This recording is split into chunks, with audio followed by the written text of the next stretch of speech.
Früher hat Julian Wendl in der Bundesliga gespielt. Heute managt er die deutsche Nationalmannschaft im Powerchair-Hockey.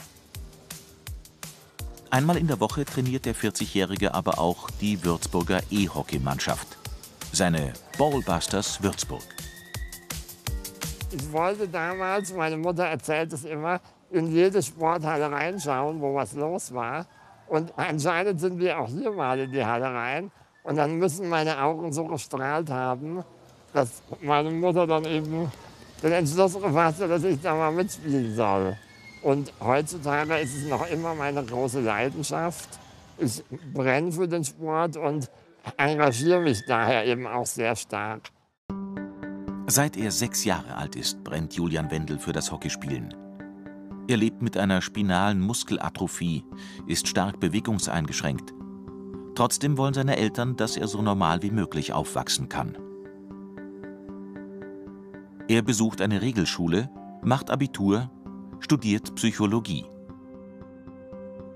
Schreib mal, hi David. Komm mal, leider bin ich morgen nicht dabei. Im Alltag hat Julian Wendl Assistenten. Denn selbst um eine SMS zu schreiben, braucht er Hilfe.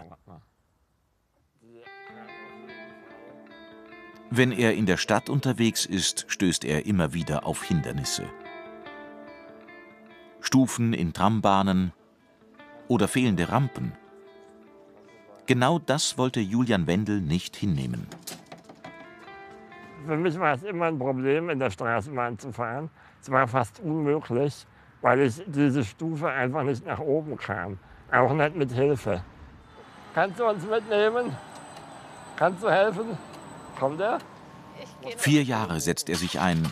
Dann hat er sein Ziel zumindest teilweise erreicht. Die meisten Würzburger Straßenbahnen sind inzwischen mit mobilen Rampen ausgestattet. Sein Kampfgeist als Sportler half ihm, sich nicht entmutigen zu lassen und sich Unterstützung in der Politik zu suchen. Julian Wendl ist drangeblieben. Dankeschön. Und doch, es bleibt noch viel zu tun. Kopfsteinpflaster, hohe Bordsteine. Der Weg für Rollstuhlfahrer oder Menschen mit Gehhilfen und Kinderwägen ist in der Würzburger Innenstadt oft mühsam. Für Blinde gibt es kein Leitsystem, das ihnen Orientierung gibt. Immer wieder passiert es Julian Wendl aber auch, dass er als Mensch im Rollstuhl übersehen oder nicht ernst genommen wird.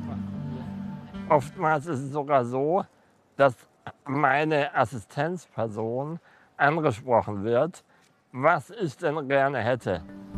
Achtlosigkeit und fehlende Empathie erlebt Julian Wendl immer wieder.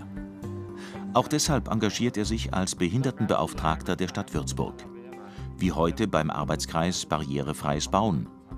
Menschen mit ganz unterschiedlichen Einschränkungen arbeiten hier zusammen mit der Stadtverwaltung. Ganz allein irgendwas durchzusetzen ist auch echt schwer. Man braucht immer Mitstreiter. Und das meine ich ja, ich suche mir meine Leute und mein Netzwerk, so kann ich das schon nennen, ist mittlerweile sehr groß. Das heißt, ich kenne die unterschiedlichsten Leute in den unterschiedlichsten Bereichen und weiß, diese Hilfen auch einzusetzen. Nicht aufzugeben, auch das hat er durch seinen Sport gelernt. Als Trainer hat er 2018 die Nationalmannschaft zur Weltmeisterschaft in Italien gebracht. Sein Ziel: Er will anderen Menschen mit Behinderungen das Leben etwas leichter machen. Ich bin einfach ein sehr offener, aufgeschlossener, selbstbewusster Mensch. Aber man weiß nicht, wie es ohne Sport oder ob es da genauso gelaufen wäre. Man lernt in der Gemeinschaft aktiv zu sein, miteinander zu spielen, zueinander zu halten, füreinander einzustehen. Und das sind ganz wichtige Fähigkeiten, auch für den Alltag. Was er selbst erlebt hat, will er weitergeben. Als Trainer der E-Hockey-Mannschaft, aber auch in der Stadt Würzburg.